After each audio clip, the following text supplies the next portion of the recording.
Vamos abrir as nossas Bíblias.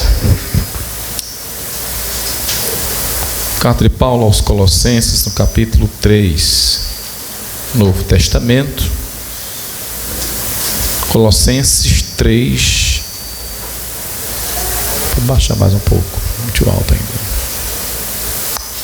Glória a Deus, tá bom, obrigado. Colossenses capítulo 3, o versículo 1, só o versículo 1, meus irmãos, para a nossa meditação. Vamos falar nesta noite sobre Jesus ressurreto e igreja ressurreta. Cristo ressurreto, igreja ressurreta. Amém. Colossenses 3, versículo 1, quem achou diga glória a Deus. Glória a Deus. Quem não achou diga aleluia. Todos acharam, né? Eis a palavra do Senhor, meus irmãos, que diz assim: portanto, se fostes ressuscitados juntamente com Cristo, buscai as coisas lá do alto, onde Cristo vive, assentado à direita de Deus. Amém. Palavra do Senhor, que o Senhor aplique ela em nossos corações, em nome de Jesus. Vamos orar, queridos, por favor. Pai, é no teu nome que nós oramos nesta hora. Aleluia. Rogando que a tua palavra, Senhor, ela esteja aqui sendo posta de maneira edificante, de maneira crescente em nossos corações. Tem piedade de mim, ajuda-me nessa tarefa tão árdua de pregar a tua palavra. Concede à tua igreja também, ó Deus, o discernimento, a revelação, a iluminação do teu Espírito, para que ela possa, ó Senhor, tomar a tua palavra em seu coração e guardá-la com poder para a glória do teu nome. Amém. Amém. Graças a Deus. Queridos, poder sentar.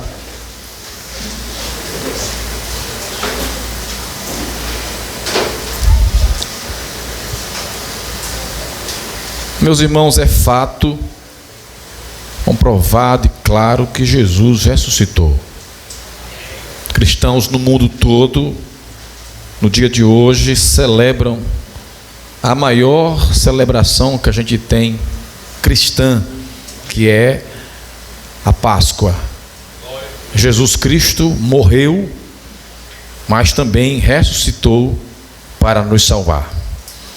E isso não é mais algo que fique sob suspeita, porque as provas são inúmeras, os fatos, as evidências de que Jesus de fato ressuscitou, morreu e ressuscitou, são claras.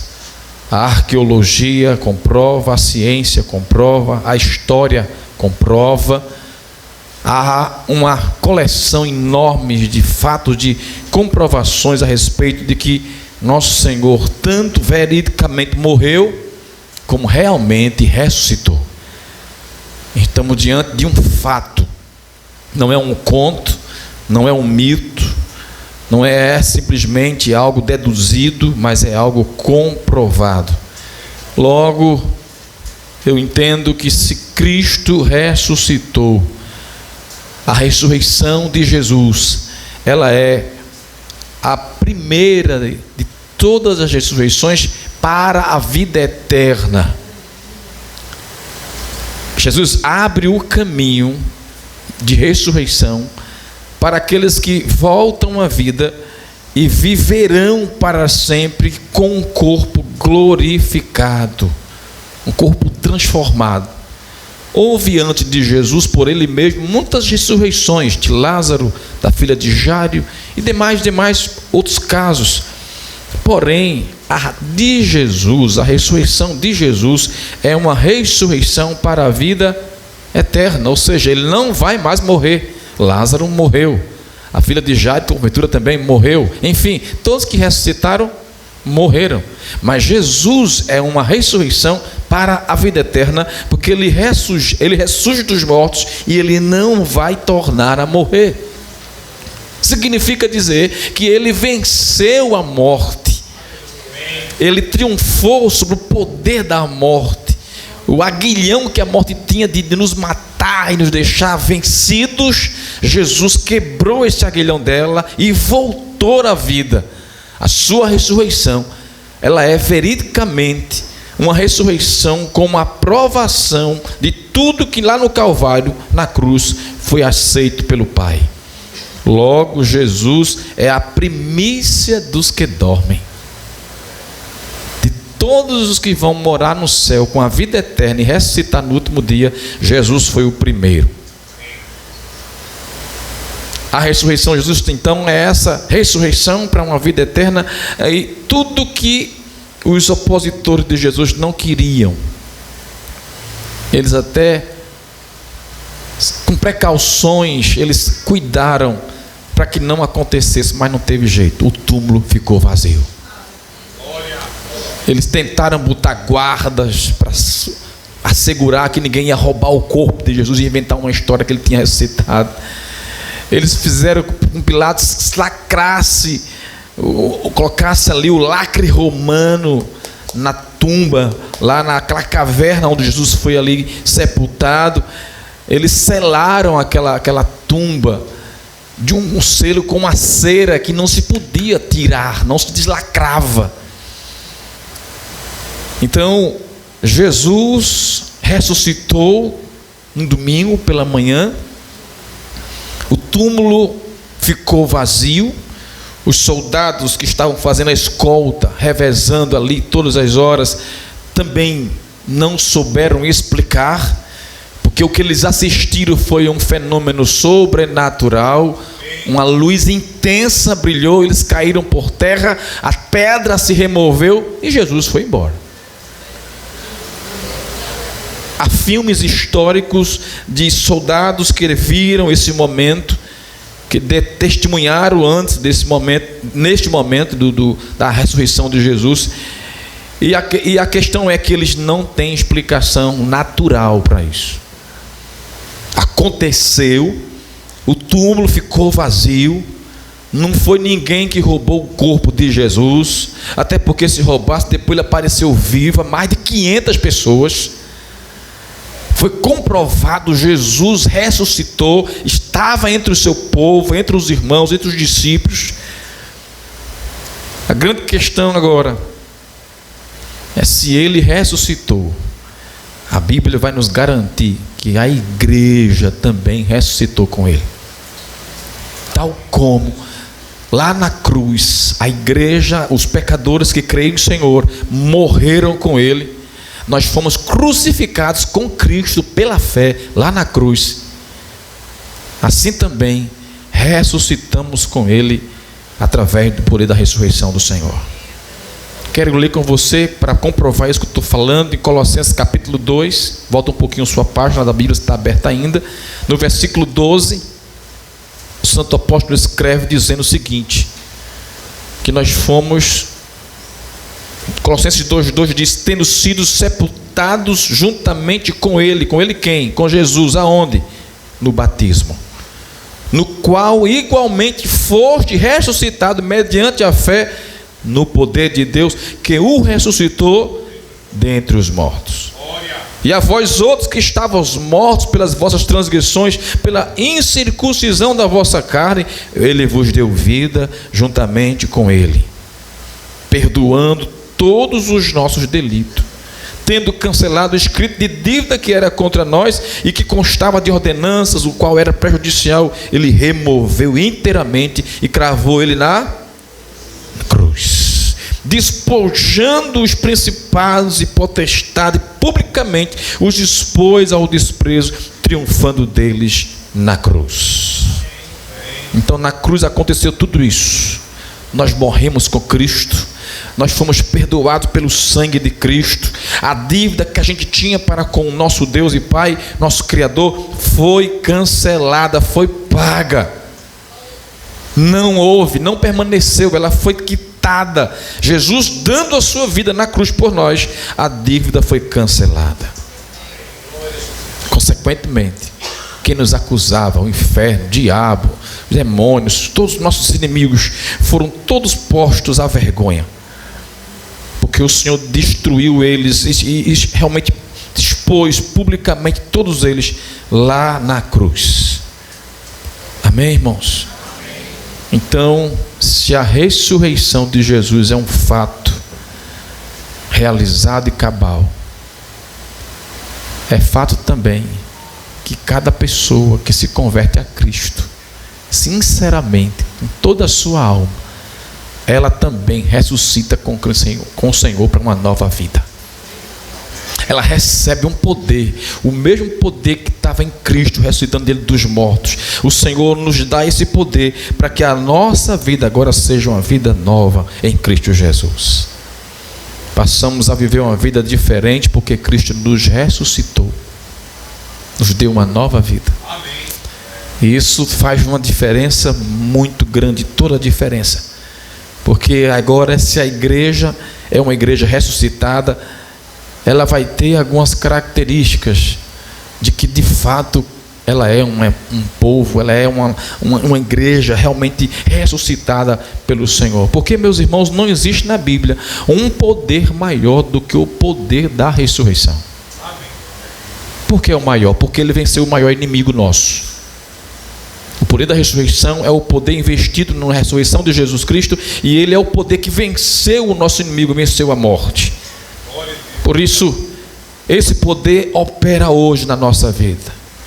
Porque tal como Jesus foi ressuscitado, nós também fomos sendo ressuscitados para a glória do nosso Deus e nosso Pai. Amém? Os irmãos entenderam isso aí? Há um poder operando na vida do crente legítimo, honesto, sincero. O poder da ressurreição que está fazendo ele cada dia renascer para uma nova vida com Deus.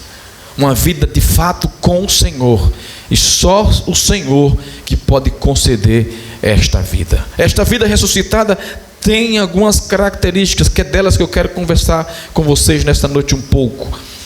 Uma primeira característica que eu vejo numa igreja ressuscitada está lá naqueles momentos lá da ressurreição de Jesus.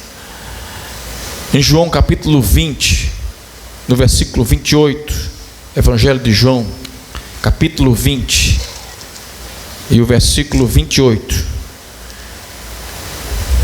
Saiu dos lábios de um homem chamado Tomé, discípulo do Senhor. A primeira característica de uma igreja ressuscitada. João 20, 28 diz: respondeu-lhe Tomé, Senhor meu e Deus. Isso aqui é uma confissão de fé. Ele está declarando que Jesus é o seu Deus e o seu Senhor. Amém? Amém. Antes, minutos antes, dias antes, domingos antes, Tomé estava dizendo: eu não creio. Eu não creio que ele está vivo. Eu não creio que ele ressuscitou. Não é possível. Mas agora Tomé está dizendo: Senhor meu e Deus meu. Ele está confessando quem é Jesus agora para ele. Tu és o meu Senhor, tu és o meu Deus. Com isso, queridos irmãos, eu entendo que uma igreja ressuscitada, ela vê Jesus de uma forma correta e equilibrada. Quando nós somos ressuscitados para essa nova vida, nós não olhamos para Jesus como um milagreiro, como um curandeiro. Não. Nós olhamos para Jesus como quem? Como Senhor, como Salvador, como Deus, o Cristo de Deus, o Messias prometido. Em Lucas capítulo 24, versículo 45, outro texto que corrobora com esta verdade. Lucas 24, versículo 45 diz assim: então Jesus lhe abriu o entendimento para compreender o quê?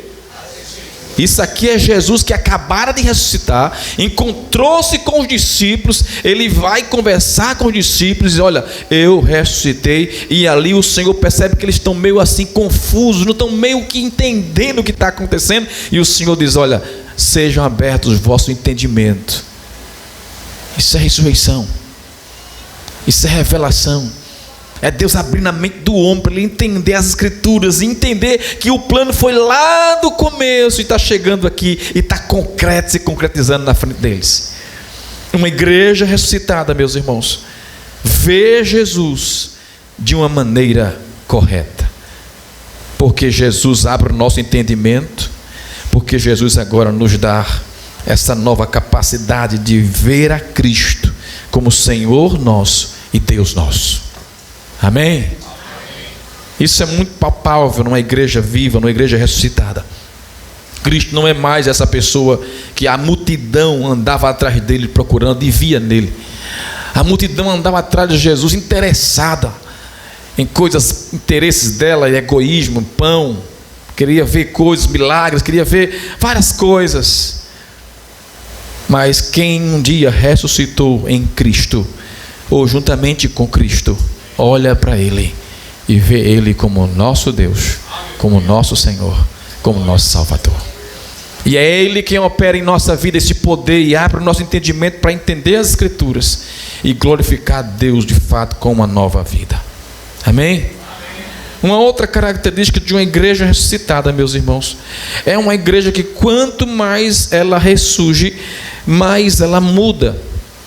Deixa eu contar uma curiosidade. Eu acordei sábado de manhã, bem de madrugadazinha. O Espírito Santo me acordou. E quando eu acordei, eu ouvi uma voz de um irmão aqui da igreja. Ele não está aqui hoje. E ele me dizendo essa frase aqui: uma igreja ressurreta, quanto mais morre, mais muda. E foi ali que o Senhor falou comigo e me deu a palavra desta noite. Quanto mais uma igreja ressurreta morre para o mundo, para si mesmo, mais ela se transforma, mais ela muda. Mas vai acontecendo nela uma mutação que Deus promove em nós. Observe que isso aconteceu com Jesus. Depois que Ele ressuscitou, Ele era a mesma pessoa, mesmo corpo? Não. Muitas coisas diferentes, extraordinárias começaram a acontecer com o corpo de Jesus. Cada vez mais a gente vai vendo que Jesus, Ele está de uma forma diferente. É tanto que pessoas andaram com Ele, viram Ele e não o conheceram. Ele vai com dois discípulos no caminho de Emaús. Ele entra na conversa desses dois discípulos e vai conversando com eles. Ele anda 12 quilômetros de Jerusalém até Emaús. 12 quilômetros andando, falando de Bíblia, de salmo, de profeta, de cumprimento, e não reconhecem Jesus. É interessante que Jesus ali entra com eles na casa e começa a comer, e diz o Senhor que no partir do pão, dele parte o pão, os discípulos perceberam quem era Jesus. Eles perceberam que quem estava ali era o mestre, porque a forma como ele pegou o pão, e que ele sempre fazia isso no momento de ceia deles. O Senhor pegou o pão e partiu. Os discípulos reconheceram que era Jesus, mas diz o texto dos evangelhos que Jesus desapareceu. Todos que são ressuscitados, meus irmãos, começam a viver uma mudança constante. E nós somos desafiados por Deus a cada dia morrer um pouquinho mais. Nós estamos num país de paixões, né? O brasileiro, ele é apaixonado por muita coisa. Ele se apega a tantas coisas e ele se dá a alma, se entrega. Nosso povo é um povo muito acalorado, muito apaixonado. E o desafio dos evangelhos para nós do Senhor, da vida ressuscitada, é justamente isso. Você começar a mudar esta vida, ter o poder, a graça de ser transformado em uma nova pessoa. O texto que lemos no início da leitura aqui, Colossenses 3, está dizendo: aqueles que ressuscitaram de Cristo, busquem as coisas lá do alto. No versículo seguinte ele vai dizer: quem nasceu, ressuscitou de Cristo, pense nas coisas lá do alto. É esse o conteúdo que muda a nossa vida, que nos faz morrer para a velha natureza e renascer e ressuscitar cada dia mais com o Senhor. Amém? Se a vida está sendo alimentada por coisas lá de cima, você está mudando. Se você começar a se alimentar somente pelas coisas daqui, nenhuma mudança acontece. Não tem como. Você pode se esforçar, mas nada deste mundo consegue mudar e transformar o homem. Só o que vem de Deus. Uma vida ressuscitada, uma igreja ressuscitada, ela quanto mais morre, quando ela mais nega a si mesma, mais ela experimenta mudança. Amém, irmãos? Amém. O corpo de Jesus estava mudando. Ele entra na casa onde estavam os discípulos, e o texto é claro em dizer que todas as portas estavam fechadas, mas ele entra, e entra saudando: Pai seja convosco. Eles ficam atemorizados: como é que pode isso? Ele entrou aqui tudo fechado. Você vai ver Jesus depois de ressuscitado sentando com os discípulos na beira da praia e comendo peixe, comendo mel. Você vai ver Jesus voando. Ele se eleva do chão e vai embora para o céu. Corpo glorificado, corpo transformado. O que eu estou querendo dizer para os irmãos é que, uma vez ressuscitado em Cristo, muitas mudanças começarão a acontecer em nossa vida. Sobrenatural, que a gente não tem como explicar. Se a gente fosse buscar em outro lugar, não conseguiríamos mudar o que Deus está mudando na gente. O que só Deus pode mudar em nossa vida. Todos que são ressuscitados com Cristo, eles vivem em constante mudança. Sua vida é alimentada por coisas de cima. O Espírito Santo está conduzindo a igreja a uma crescente mudança e conhecimento da verdade.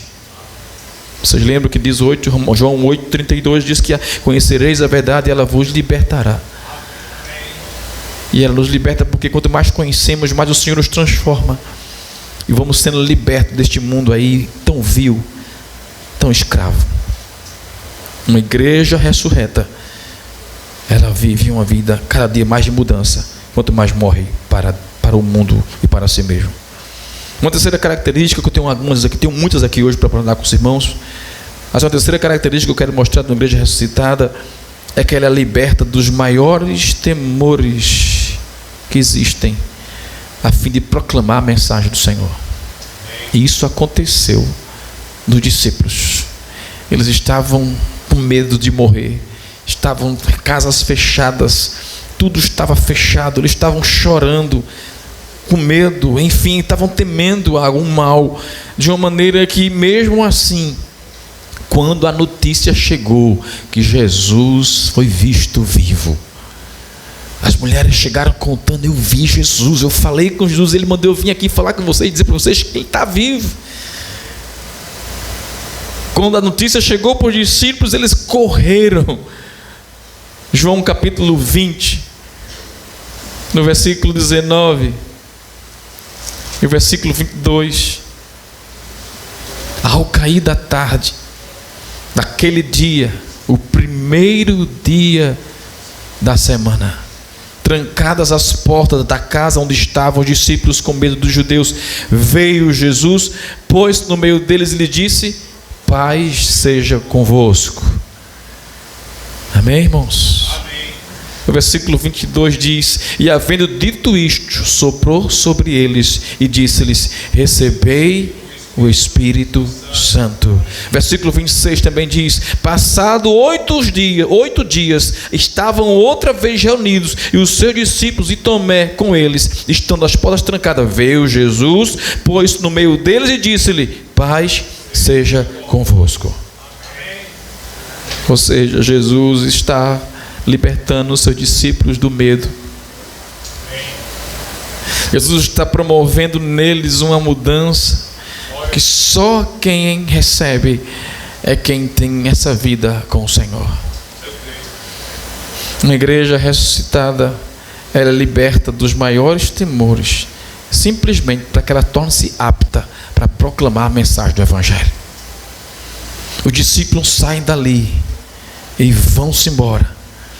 E Jesus disse para eles: vão para Galileia, me esperem lá, que lá vocês vão ser revestidos de poder. Eles obedecem, vão.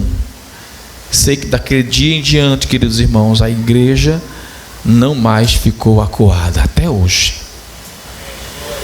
A igreja ressuscitada com o Senhor, ela é liberta de temores para proclamar o poder da mensagem do Evangelho. Amém?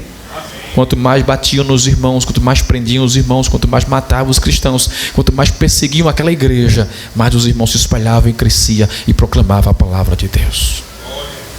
É isso que acontece quando alguém é ressuscitado juntamente com Cristo. Ele perde o medo e ele leva a mensagem do Senhor. Amém? Uma quarta característica é que a igreja ressurreta, ela reconhece a voz do Cristo ressurreto. E inevitavelmente ela é levada a uma comunhão com seus irmãos. Eu digo isso baseado aqui, quando Jesus acabara de ressuscitar no jardim, e ele encontra uma mulher que tinha antes vários espíritos malignos, Maria Madalena. E ele encontra aquela mulher no jardim, e ela não reconhece ele. Ela olha para ele, mas não reconhece. Mas quando ele fala com ela, diz que ela reconheceu. E ela disse: mestre, é o Senhor. Ela entendeu a doçura da voz de Jesus. Ela conheceu o timbre da voz de Jesus.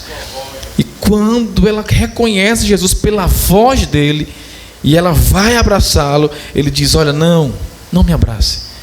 Vá e avisa aos meus discípulos e aos seus irmãos que eu estou vivo. Amém, queridos? Amém. Que isso aqui eu aprendo o seguinte, queridos: não vale, não é legítima nenhuma intimidade com Deus se não nos leva a viver como irmãos. Eu posso orar do joelho encaliçar, sangrar, se eu não tiver comunhão com meus irmãos, essa intimidade com Deus não vale de nada. Ela reconhece a voz de Jesus, e Jesus diz para ela: vá, avisa os seus irmãos. Não adianta ter uma intimidade com Deus e conhecer a Deus, não adianta, enfim, fazer tantas coisas, né? Mas se isso não nos leva a estar com os nossos irmãos e a viver e tratá-los como irmãos, isso não vai tornar nada de bom. Maria reconhece a voz de Jesus e vai correndo avisar os irmãos. Mesmo que eles não dêem crédito a ela, eles não acreditam nela, porque ela é uma mulher e ela está falando uma coisa totalmente extraordinária, uma notícia muito fora do comum. Eles pensam que ela estava delirando, que viu coisas, enfim, ela não está bem, ela não está legal. E eles vão pessoalmente ao túmulo para ver se era verdade. E quando chegam lá, comprovam que Jesus não está mais ali. Amém, irmãos? A gente canta aqui na igreja: eu prefiro estar na tua casa, ó Senhor, onde flui o rio de amor, onde flui a bênção do Senhor. Eu prefiro estar no meio da congregação e no meio dessa comunhão, servir a meu Deus e aos meus irmãos. Se a minha intimidade com Deus não me leva a estar em comunhão com meus irmãos, essa intimidade não provém de Deus, não tem nenhuma validade. A Bíblia diz em Romanos 12, versículo 18: enquanto depender de vós, tende paz com todos. Não é somente com alguns. Tende paz com todos. Enquanto depender de você, tende paz com todos. Outro caso que nos mostra a intimidade com Jesus é o caso de João. Aqui em João capítulo 21. Observem, meus irmãos, interessante. Ele acabara de ressuscitar, Jesus acabara de ressuscitar, está na praia. Ele chega na beira da praia. No capítulo 21, versículo 1, veja só a leitura. Depois disto, tornou Jesus a manifestar-se aos discípulos junto do mar de Tiberíades. E foi assim que ele se manifestou. Estavam todos juntos: Simão, Pedro, Tomé, chamado Dídimo, Natanael, que era da Cana da Galileia, os filhos de Zebedeu, os mais dois dos seus discípulos. E disse-lhe Simão Pedro: vou pescar. Significa dizer: eu vou voltar para minha vida antes. E disseram os outros também nós vamos contigo. Saíram, entraram no barco, e naquela noite apanharam tudo. Não foi assim de peixe? Não. Nada apanharam. Versículo 4 diz: mas ao clarear da madrugada, estava quem? Jesus estava na praia. Todavia os discípulos não reconheceram que era Jesus. Aleluia. Versículo 5 diz: perguntou-lhe Jesus: filhos, tendes aí alguma coisa de comer? Responderam: não. Então lhe disse: lance a rede à direita do barco e achareis. Assim fizeram, e já não podiam puxar a rede, tão grande era a quantidade de peixes. Aquele discípulo a quem Jesus amava disse a Pedro: é o Senhor. Simão Pedro, ouvindo que era o Senhor, cingiu-se com suas vestes, porque se havia despido, e lançou-se ao mar. Quem primeiro reconheceu Jesus aqui?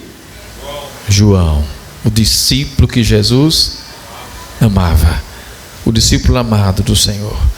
João conheceu Jesus por quê? Porque tinha mais intimidade com o Senhor, tinha mais proximidade. Ele era o único que reclinava a sua cabeça no peito de Jesus e ficava lá de forma muito carinhosa, ouvindo Jesus falar, ouvindo o coração de Jesus bater. João reconhece Jesus. Mas em 1 João, para a carta de João agora, vá lá, 1 João capítulo 1, no versículo 1, 1 João 1, versículo de 1 ao 7. Olha que João nos ensina sobre intimidade e de comunhão com seus irmãos. Ele diz: o que era desde o princípio, o que temos ouvido, o que temos visto com os nossos próprios olhos, o que contemplamos, o que as nossas mãos apalparam com respeito ao verbo da vida. E a vida se manifestou, e nós a temos visto, e dela damos testemunho, e vula anunciamos a vida eterna, a qual estava com o Pai, e nos foi agora manifestada. O que temos visto e ouvido anunciamos também a vós outros, para que igualmente mantenhais comunhão conosco. Ora, a nossa comunhão é com o Pai e com seu Filho Jesus Cristo. Estas coisas, pois, vos escrevemos para que a nossa alegria seja completa. Ora, a mensagem de que da parte dele temos ouvido e vos anunciamos é esta: que Deus é luz, e não há nele treva nenhuma. Se dissermos que mantemos comunhão com ele e andamos nas trevas, mentimos e não praticamos a verdade. Se porém andarmos na luz, como ele está na luz, mantemos comunhão uns, e o seu sangue do seu Filho Jesus Cristo nos purifica de todo o pecado. O que João está nos ensinando é que comunhão com Deus implica em comunhão com os irmãos. Não adianta ter intimidade com Deus e não ter intimidade e comunhão com os irmãos. João está nos ensinando claramente que uma igreja ressurreta, ela torna a intimidade com Deus em comunhão com seus irmãos. Aleluia. Faz a gente ter prazer de estar junto, a gente se suportar, a gente se perdoar, a gente se amar, porque isso é igreja ressurreta. Glória a Deus, no nome de Jesus. Uma outra característica, meus irmãos, de uma igreja ressurreta é que uma igreja ela não se detém por nenhuma barreira. Me diga se teve alguma coisa que parou a igreja dos apóstolos. Se teve alguma barreira que dissesse, a igreja disse: olha, nós não podemos mais fazer a obra do Senhor porque não dá mais para ir. Não existiu. Ninguém conseguia deter aqueles irmãos. Eles estavam cheios do Espírito Santo, eles estavam cheios da verdade de Deus, enfim, eles estavam ressuscitados para uma nova vida com o Senhor. Nada nem ninguém conseguia deter essa igreja. Era uma igreja de poder, cheia do Espírito Santo. Nada parava esses irmãos, nem ameaça de morte, nem ameaça de prisão. Nada parava esses irmãos. Uns perseguiam, outros criticavam, uns queriam açoitar, até doenças, nada parava. A Bíblia diz que Paulo tinha um espinho na carne e viveu com ele praticamente sua vida toda, e era uma coisa que incomodava demais. Enfim, nada parava a igreja, porque não tem como, meus irmãos, alguma coisa ser mais poderosa, operante do que o poder da ressurreição na vida de uma pessoa. Acompanhe comigo, por favor, em Atos capítulo 8,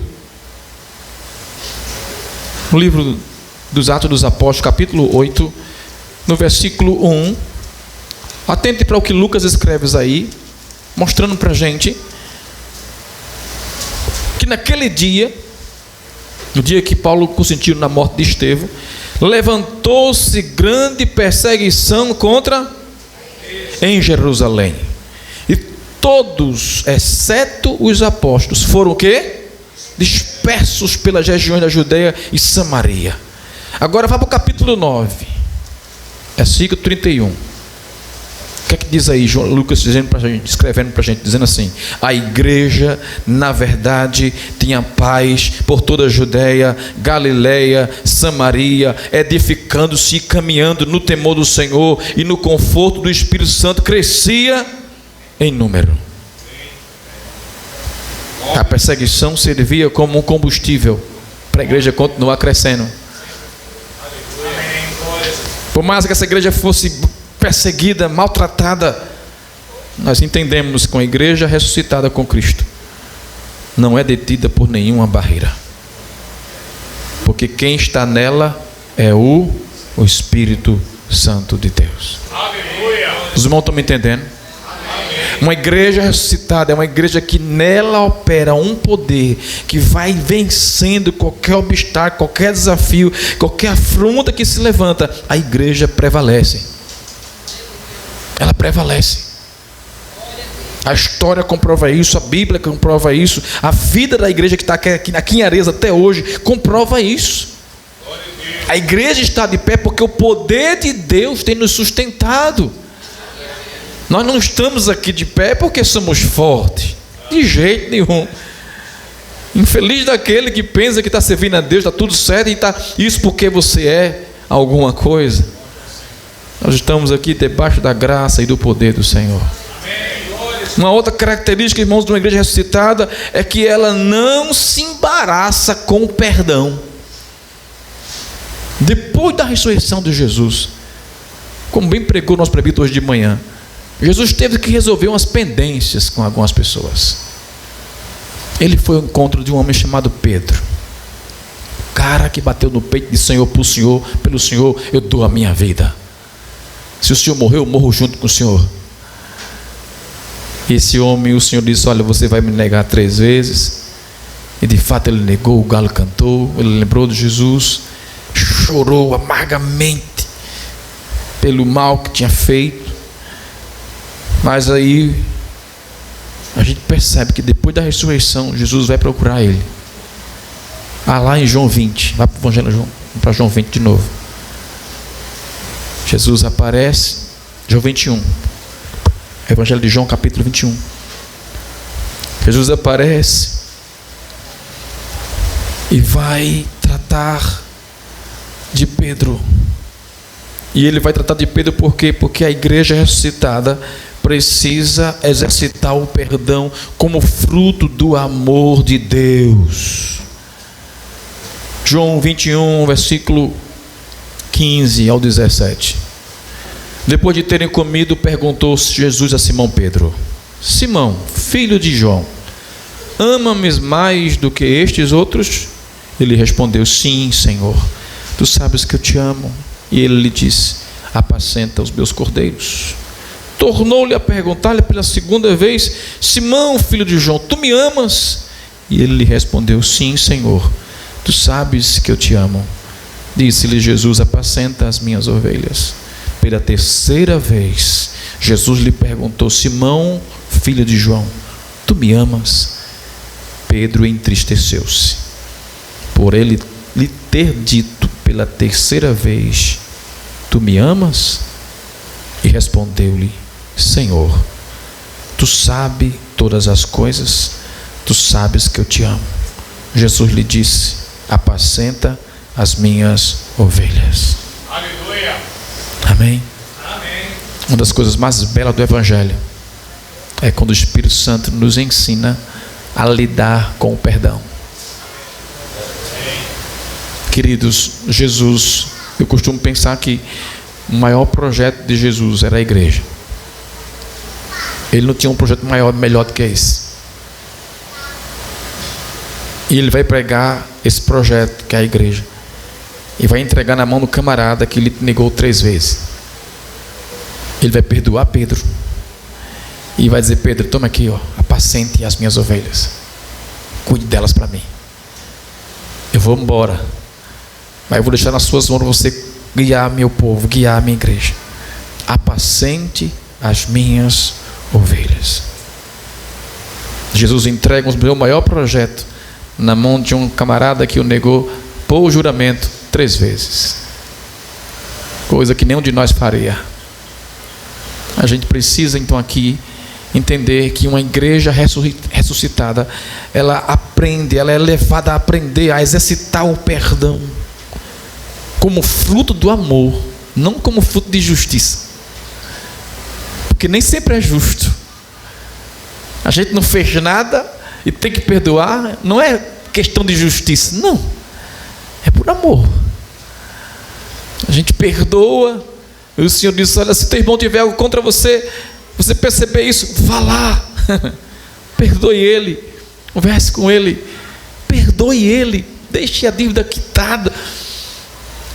E Pedro é esse camarada que antes tinha questionado Jesus: Senhor, quantas vezes eu tenho que perdoar o meu irmão? Agora que ele está sendo compreendido por Jesus, ele está aprendendo que o perdão de Deus é uma das coisas mais doces que a gente recebe na nossa vida. Quando somos perdoados pelo Senhor, a paz de Deus de fato inunda a nossa alma. O Senhor nos coloca em um gozo imenso, porque coloca-se no lugar de Pedro. Pedro negou Jesus 3 vezes. Ele vai chorar como um menino, fica louco porque ele não conseguiu confirmar a sua fé em Jesus. Depois desse momento, Jesus vai ser preso, amanhã vai ser morto, e Pedro fica lá desesperado. Pronto, eu neguei Jesus, Jesus morreu, e agora? Imagine como ficou a mente desse homem. Imagine o poder e o alívio que veio para ele depois, quando Jesus diz: Pedro, tu me amas, então está resolvido, apacente as minhas ovelhas. Imagine um alívio para ele, a graça que isso banhou a sua alma e deixou ele refrigerado, aliviado, e o Senhor o perdoou. E Pedro foi um dos homens mais prósperos, discípulo de Jesus, que levou a palavra do Senhor aonde Deus mandou. Amém? Uma igreja ressuscitada, ela tem que aprender a lidar com o perdão. Ela tem que olhar para o perdão como Jesus olha para o perdão. Nós temos que aprender a perdoar a todos que nos machucam, a todos que nos odeiam, a todos que nos querem o mal. Nós temos que crescer nessa prática, porque essa é uma das mais nobres e principais lições do Santo Evangelho: perdoar uns aos outros. A gente não gosta, a gente às vezes não se sente bem, mas é um dos mandamentos maiores do Senhor, aprendermos a perdoar uns aos outros. Uma igreja ressuscitada com Cristo, ela aprende a lidar com isso e faz esse exercício do perdão como uma prática resultante do amor. Ela vive isso, porque ela sabe que o amor verdadeiro não nega o perdão a ninguém. Amém? Uma outra característica, a 7ª característica de uma igreja ressuscitada, é que ela se compromete com a missão de Jesus. Observe que toda a ressurreição de Jesus, ela está voltada para uma só direção: para que o povo agora que viu ele vivo faça o quê? Proclame. Ele diz: olha, todo o poder foi me dado no céu e na terra. Eu envio vocês, ide por todo mundo, pregue o evangelho a toda criatura, espalhe a minha mensagem, façam discípulos de todas as nações. A ressurreição de Jesus, meus irmãos, tem o propósito de dar à igreja esse poder, essa autoridade, porque ele agora está com autoridade comprovada diante do nosso maior inimigo, que é a morte. Logo, a igreja tem autoridade para ir levar Jesus. E todo o plano da salvação foi realizado e consumado a fim de despertar uma igreja para ela ir levar essa mensagem ao mundo. Amém? Vocês lembram que Jesus, que os anjos no céu, melhor dizendo, os anjos anelaram, diz a Bíblia, eles anelaram vir aqui proclamar essa mensagem. A gente não precisaria fazer cruzadas, culto evangelístico, a gente não precisa sair à rua para evangelizar. Os anjos anelaram vir aqui, mas o Senhor deixou esta parte para a sua santa igreja. Ele ressuscitou, todo o poder está em suas mãos, e Ele agora ordena à igreja: ide. Vocês são convidados a falar da vida, do plano da salvação, daquela mensagem que salva o mais vil pecador. Amém, igreja? Amém. Os Atos dos Apóstolos revelam como uma igreja cheia do Espírito Santo, ressuscitada, leva o evangelho longe. A igreja se espalha em missão, e quando não se espalha, Deus espalha ela. Mas ela tem que se espalhar. E o espalhamento da igreja, como você leu comigo em Atos 8, que houve uma dispersão da igreja. Deus espalhando o povo, porque Deus queria que sua mensagem se espalhasse pelo mundo, de fato se espalhou. Nós estamos aqui hoje como resultado desta grande dispersão que o Senhor promoveu. Alguém chegou e falou do amor de Deus, e nós estamos aqui. Queridos irmãos, eu estou falando de que uma vida ressuscitada, ela vive para proclamar a mensagem do Senhor, de todas as formas listas que você tem para fazer isso.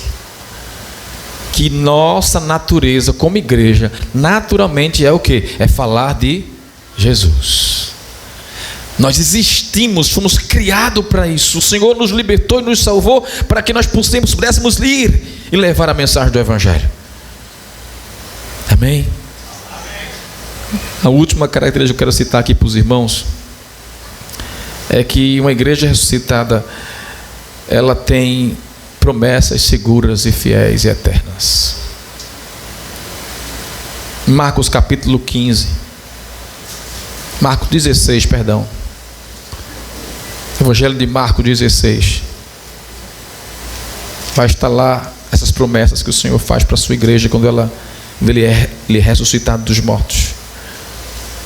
Marcos 16, versículo 17 até o versículo 20, Jesus diz assim: estes sinais hão de acompanhar aqueles que creem em meu nome, expulsarão demônios, falarão novas línguas, pegarão em serpentes, e se alguma coisa mortífera beberem, não lhes fará mal. Se impuserem as mãos sobre o enfermo, eles ficarão curados. Isso tudo são promessas, garantias que o Senhor nos dá. Ao pregar o Evangelho, a igreja avança na proclamação, e Deus concede promessas a esta igreja, sinais concretos na vida da igreja. Você crê nisso aqui? Amém. Então você precisa falar de Jesus. Quem fala de Jesus tem essas promessas garantidas na sua vida. Eu estava semana passada com um avô, um irmão, que o neto dele estava na UTI, e ele pediu oração porque está tendo uma doença agora aí respiratória nas crianças, né? Que elas ficam mal, muito mal, e vão logo para a UTI. E era o caso do neto dele. Ele pediu oração, e nós íamos ter que fazer um trabalho juntos para o Senhor 2 dias depois. E eu fiz, meu irmão, só um milagre, porque o sobrinho está na UTI mal, muito mal, está respirando dificuldade, mas vamos orar para Deus curar essa criança, para daqui a 2 dias a gente estar junto fazendo a obra do Senhor. E meus irmãos, um dia depois o menino saiu da UTI. 2 dias depois o menino está na enfermaria lá, já recebendo alta para ir para casa. Uma coisa incrível Deus faz quando a gente vai fazendo menção do seu nome. Amém. A gente muitas vezes fica desacreditado porque está vendo tanta desgraça, está vendo tanta doença, tanta enfermidade, tanta coisa difícil, e às vezes a gente dobra o joelho para orar e, meu Deus, a gente fica pela graça pedindo ao Senhor misericórdia para que a nossa fé não caia. E a gente tem que lembrar que nós temos promessas. Se você está fazendo a vontade de Deus, a obra de Deus, você tem que crer nas promessas e receber e tomar posse das promessas. Esses sinais hão de acompanhar aqueles que creem em meu nome, disse Jesus. É promessa para a gente. E a gente tem que orar, a gente tem que intensificar quanto for preciso as nossas orações, a fim de que Deus cumpra as suas promessas em nossos dias. Uma igreja ressuscitada, ela se assegura dessas promessas, ela crê nessas promessas, ela toma posse e ela vai vivenciando esses milagres na sua própria vida. Eu tenho certeza que todos os crentes que anunciam a palavra de Deus, que falam de Jesus, que proclamam Jesus com a sua vida, com seus lábios, vivem algum sinal da parte de Deus, alguns milagres da parte de Deus, porque o Senhor sempre está ao lado do seu povo, quando esse povo está cumprindo a sua vontade. Sempre Deus se põe ao nosso lado para nos surpreender, quando estamos tendo fidelidade com o Senhor na sua causa. Uma igreja ressuscitada, ela tem no seu sangue, no seu coração, a incumbência de falar de Jesus para o mundo todo.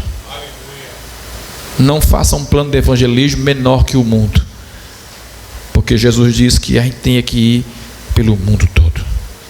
Qualquer plano menor do que esse não está na visão de Deus. Mas lembre que o mundo todo, o seu mundo todo e o meu mundo todo, pode ser na esquina de casa.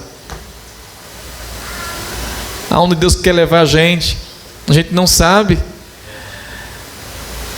Tem história de mães que não saíram de suas casas, não deixaram de criar seus filhos e ganharam todos esses filhos para Jesus. Chegaram ao fim do mundo. Seus filhos se tornaram pessoas de Deus e levaram a mensagem do Evangelho a lugares bem distantes que sua mãe não pôde ir. Quem ressuscitou com Cristo tem total comprometimento com a missão de Jesus e não consegue ficar em paz enquanto você não estiver fazendo algo para o Senhor, porque o mundo está morrendo, meus irmãos. Comemorar a Páscoa em dias atuais do século 21 é você olhar para um mundo que está mergulhado em condenação, em pecado, e você precisa, como um ressurreto dentre os mortos com o Senhor, fazer alguma coisa. Você precisa viver, testemunhar e não negociar esta missão tão nobre que o Senhor nos concedeu. Ele confiou a mim e a você para a gente falar dele, já que ele é o Todo-Poderoso, já que ele venceu a morte, já que ele ressuscitou, e essa ressurreição do Senhor é concreta também em mim e em você. A gente tem que ser uma extensão da mensagem do Evangelho de Jesus. A gente tem que ser esse povo que leva a palavra, que aprende a viver essa nova vida que o Senhor nos dá. Repito, nessa noite não foi só Jesus que ressuscitou, a igreja ressuscitou juntamente com ele, para ter uma vida nova, uma vida que faça diferença nesse mundo. E queridos, nós precisamos muito orar ao Senhor, que Ele nos dê forças e capacidades de sermos diferente povo nesta terra, porque o mundo está precisando da igreja. A igreja está aqui para salgar, dar sabor, e a gente precisa se voltar para a missão de Deus. Aleluia. Amém? Todos os anos nós marcamos aqui, todo domingo de Páscoa, bem cedinho. Veja como é difícil a gente chegar bem cedinho na igreja. Não é difícil? É uma luta. Que briga para chegar aqui de 7 horas da manhã. Pense numa arenga, com sono, com filho, para se aprontar, para levantar, é um desmantelo. Vai chegar aqui, é um desmantelo. Chega aqui tudo acabado, porque parece que pode sair uma batalha para chegar até aqui. Agora volte os seus olhos para a vida cotidiana da gente, dia a dia. Para chegar no médico bem cedinho, a gente chega, não é? A gente chega, se chegar na hora a gente perde o médico, a gente sabe disso. Aí chega na hora no médico. No trabalho o camarada sabe que tem tolerância 15 minutinhos, mas ele vai lá e chega na hora. Ô meu irmão, tudo que a gente for fazer naturalmente é muito fácil. É tranquilidade. Mas se você for uma pessoa muito bagunçada, aí fica tudo difícil, aí paciência, né? Eu sei que o brasileiro é meio atrasado nas coisas, mas veja quando a gente vai fazer as coisas para Deus, como é difícil. Se a gente vai fazer um culto ar livre na rua ali, 1 hora de culto, veja a batalha que é. Uma irmãzinha vai vir dar uma aula na igreja para as criancinhas, pirrainha. Mas a batalha que ela trava para chegar na igreja, preparar a lição, se consagrar, orar, Deus dá entendimento dela para ela vir dar aula às crianças. A gente não vê o que está nos bastidores espirituais, meus irmãos, acontecendo. Mas há uma batalha muito grande. Jesus sabia disso, que nós teríamos muita dificuldade de levar a mensagem do Evangelho. Por isso Ele enviou o seu Espírito, para nos fortalecer, para nos dar força e graça, e levar a mensagem do Senhor. Amém? Amém. O meu desafio nessa noite para você é que você se posicione diante do Senhor. Olhe para a tumba de Jesus, para o túmulo de Jesus, está vazio. Está vazio, porque um poder operou ali e levantou Jesus. Jesus literalmente morreu. Ele entregou o Espírito ao Pai. Ele expirou, morreu. Foi comprovado, o soldado romano chegou ao lado dele, furou o seu lado, não tinha mais sangue, saiu só água. O próprio soldado vai reconhecer, realmente esse homem era o Filho de Deus, porque o que ele viu foi algo extraordinário. Ele viu a terra tremer por causa daquele homem, ele viu o sol escurecer, ele viu os sepulcros serem abertos, pessoas mortas saindo dos sepulcros. Jesus literalmente morreu. Um homem chamado José de Arimateia tinha uma caverna de rocha. Naquela época se enterrava as pessoas em cavernas rochosas, e ele não tinha usado aquela caverna ainda para nada. Ele disse: olha, eu vou a Pilatos pedir o corpo de Jesus para enterrar nessa caverna. E ele foi lá com Maria, tirou Jesus da cruz e sepultou Jesus numa tumba, num túmulo virgem, nunca tinha usado. Jesus foi sepultado com todos os cuidados. E diz a palavra de Deus que Jesus morto foi deixado ali na sexta tarde, sábado, domingo, pela manhã, Jesus ressurge dos mortos. Há um poder ministrado ali que não tem como suportar. A morte, ela vai embora, Jesus ressurge, ele volta dos mortos, o Espírito que foi para o Pai volta para ele, e ele sai vivo da sepultura. Queridos, não existe nenhum fato mais extraordinário do que isso até hoje.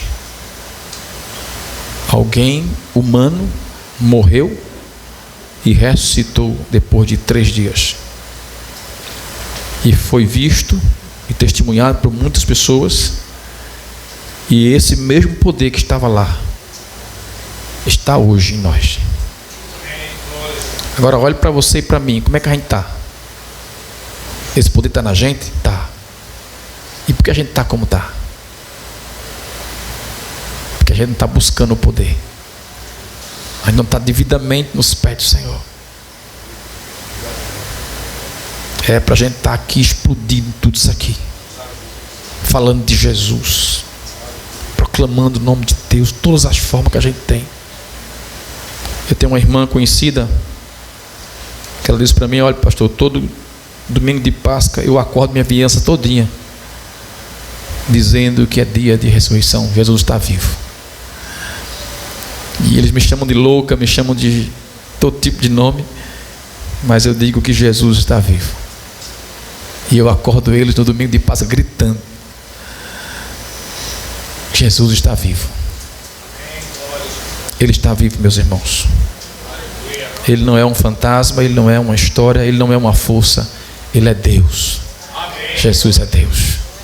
Seja como você estiver, Jesus está aqui hoje, nessa noite, e Ele pode operar na tua vida, pode operar nas tuas fraquezas, Ele pode te renovar, Ele pode te levantar de novo. Lembre-se que o poder da ressurreição é o maior poder que existe. É o poder que venceu a morte.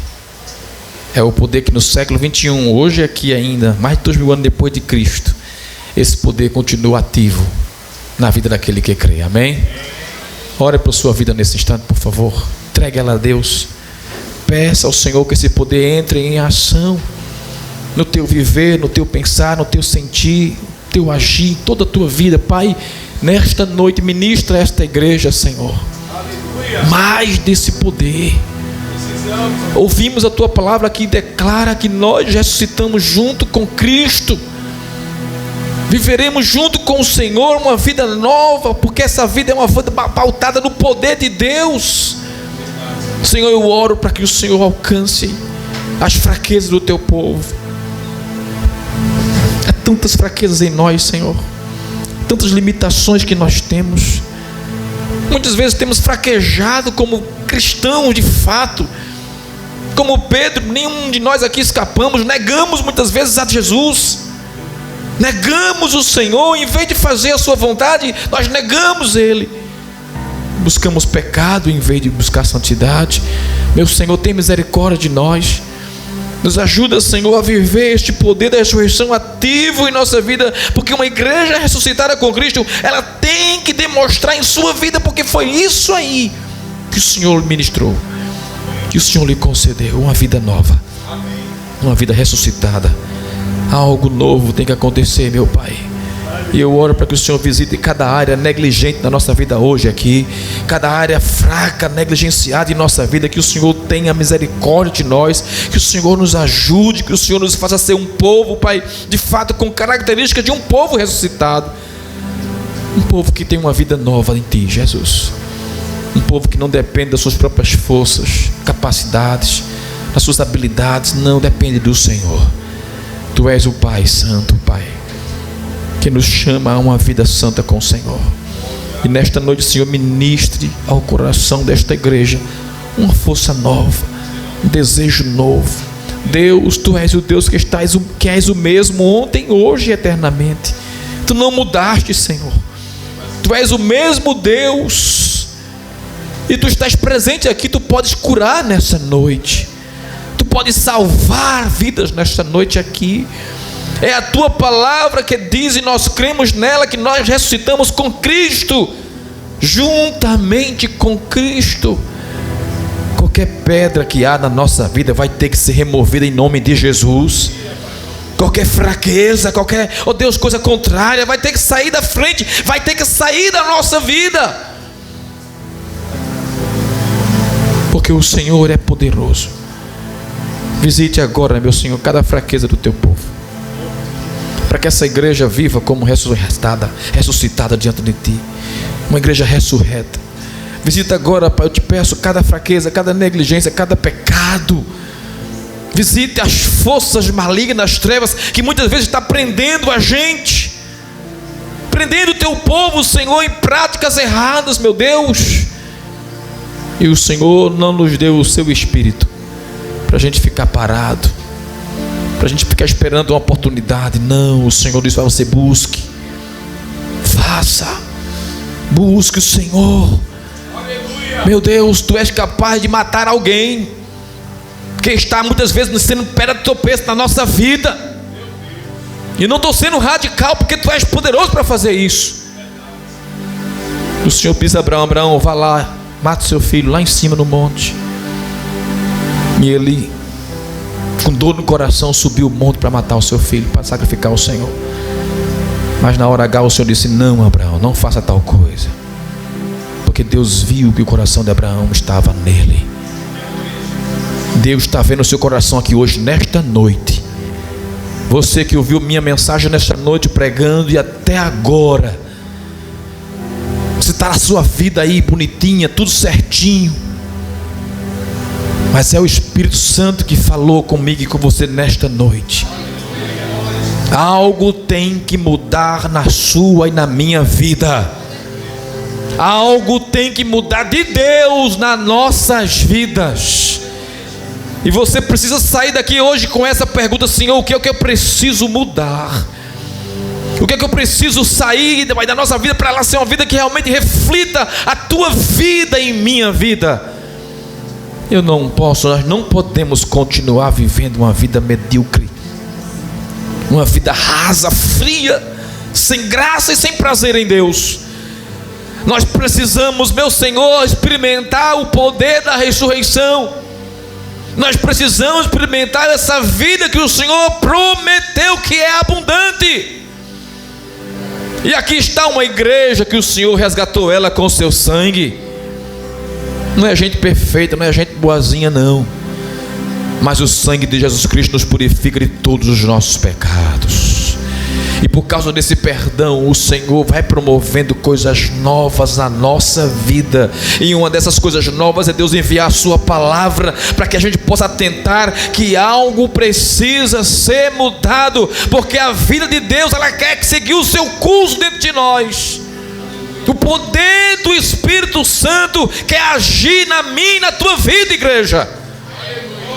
Não se faça de indiferente. Não se faça que sua vida está tudo certo. Não está, não. Você está aqui hoje, Deus está falando comigo e com você, para que a gente mude, para que haja mudança, para que haja recomeço, para que haja negação do eu, para que haja arrependimento, para que haja correção na vida, para que haja abandono daquilo que não agrada ao Senhor. O Espírito Santo de Deus usa a sua palavra por amor a mim e a você. De maneira amorosa e gloriosa Ele está lhe dizendo: algo precisa ser mudado, porque eu já ressuscitei, estou vivo, estou à destra do Todo-Poderoso, no céu, assentado nas alturas. E algo na sua vida também tem que mudar. Algo na sua vida tem que ser completado. Algo na sua vida tem que ser quebrado, para que você viva e viva intensamente a vida que Deus tem para você. Deus faz o que for preciso para que haja essa mudança. Ele foi ao encontro de Pedro e disse: Pedro, precisamos mudar alguma coisa aqui. Precisamos mudar, Pai. Nos ajude. Ajude esta igreja. Eu sei que tem gente aqui, Senhor, que tenta, que se esforça, mas o Senhor quer mais. O Senhor quer ministrar uma força nova, um poder novo na tua vida, para que aquela oposição ela caia por terra, para que aquilo que foi muitas vezes levantado para parar você, para fazer você cair, nunca mais se levantar, seja tirado de uma vez por todas da sua vida, e você prossiga ressuscitado, uma vida nova com o Senhor. Deus marcou esse encontro aqui hoje, nesta noite, para lhe dizer somente isso. Olhe para a sua vida. Algo precisa ser mudado, porque você tem a vida de Deus? Tem, amém. Então algo vai ser mudado, algo vai ser transformado, algo vai acontecer para que isso seja mudado. Jesus está falando comigo e com você. Se esse povo se calar, até as pedras clamarão. Mas Jesus está falando, as pedras não precisam clamar, não. Você está ouvindo a voz do Senhor. Hoje, se ouvires a voz do Senhor teu Deus, não endureçais o vosso coração. Ouça a voz do Senhor, porque coisa boa é quando Deus fala, aleluia, pela sua palavra, e os seus filhos obedecem, e Deus é glorificado na minha e na tua vida. Deus é engrandecido na nossa vida. Igreja de Jesus, atente para Deus nesta noite. Atente para a voz do Senhor nesta noite. A palavra de Deus é a voz do Espírito, e algo precisa ser mudado. Não precisa ninguém lhe dizer o que é, não precisa ninguém lhe apontar o que é, não, você sabe. E o Espírito Santo está batendo na mesma tecla de novo aqui hoje. Mesma tecla, precisa mudar, porque Ele já fez o que precisava ser feito. Agora a sua vida precisa ser mudada, e essa mudança você tem que participar, você tem que buscar, você tem que orar, você tem que se esforçar, você tem que abandonar, você tem que fugir se for preciso, mas você precisa participar ativamente dessa mudança, porque Deus é poderoso e vai lhe dar vitória. Faça nesta noite um posicionamento diante do Senhor, para que Ele comece a promover na sua vida sinais de uma vida ressuscitada, sinais de uma vida que está diante do Senhor, e que está à disposição do que Deus quiser fazer, porque Deus é bom, é bondoso, é amoroso, mas Ele está te dando chance, mais chance, mais chance, mais chance. Ele não subiu para o céu de volta enquanto não falou com Pedro. Ele foi ao encontro do seu servo, e Ele não também vai se aquietar enquanto você não for agraciado por essa mudança, porque o Senhor é bom. Osiel não presta, Osiel não tem poder, Osiel não pode nada, mas Jesus que está aqui hoje marcou este encontro para falar para você: precisa mudar, precisa mudança acontecer, porque Jesus é poderoso para fazer. Ele está com mão estendida, já pronto para fazer, só está esperando você se posicionar, se colocar na posição de Deus, e você sabe qual é. Para que isso seja feito e Deus seja glorificado na minha e na tua vida, e o mundo veja, foi Deus que fez aquilo na vida do seu servo, da sua serva. Igreja do Senhor, o Espírito Santo está aqui, viu? E o recado está dado, o recado está claro. Vida ressuscitada não é vida velha. Vida ressuscitada não é vida mundana, carnal. Vida ressuscitada é uma vida nova com o Senhor. Eu caio, mas Ele me levanta. Eu fraquejo, mas Ele me fortalece. Não ficar lá prostrado, não ficar lá detido, não. Nada pode parar o servo do Senhor, a serva do Senhor, cheia e cheio do Espírito Santo. Nada nem ninguém pode parar, porque a obra que Ele começou, Ele vai completar na minha e na tua vida, em nome de Jesus. Que Deus te abençoe em nome de Jesus com a sua palavra. Amém, amém, graças a Deus. Deus abençoe a igreja do Senhor. Louvado seja o nome de Jesus, pela sua palavra, pela sua presença aqui nesta noite, em nome de Jesus. Queridos, vamos orar ao Senhor. Entregue tua vida a Deus, tua semana ao Senhor. Pai, obrigado, porque entramos nesta semana na tua casa, te louvando, celebrando a tua vitória em nossas vidas. Obrigado, Deus, por mais uma semana que inicia. Queremos pedir a tua bênção para toda essa semana. Tu, ó Deus, estás na nossa frente, estás conduzindo os dias, as horas, os minutos. Vai abençoando o teu povo, cada família aqui representada, meu Deus. Senhor, guarda o teu povo, livra do mal. Dai saúde forte ao teu povo, cura nas nossas enfermidades. Senhor, dai a esta igreja ousadia em viver para ti e esperar no Senhor. Abençoa nossos cultos durante a semana. Que o Senhor fortaleça o teu povo, alcance as famílias com bênçãos espirituais. Seja sobre ela a mão do Senhor, Pai. Guarda, faz prosperar o teu povo andando na terra. Te entregamos nesta noite também, pedindo pelo nosso país, nossa nação, nossa cidade do Recife, estado de Pernambuco. Visita as nações em guerra, meu Pai. Oramos para que o Senhor traga paz ao teu povo, à terra santa, a Israel. Deus, vai visitando na terra aqueles que são teus, e derrama as tuas bênçãos sobre o teu povo poderosamente, em nome de Jesus. Que a graça do nosso Senhor Jesus Cristo, nosso Deus e Pai de amor, e as divinas consolações e comunhão do seu Santo Espírito seja sobre todo o seu povo, de hoje e para todo sempre. Amém. Ouve, ó Israel, o Senhor nosso Deus é o único Senhor, Jesus Cristo. Amém. Entrega o teu culto a Deus, vai em paz, em nome de Jesus.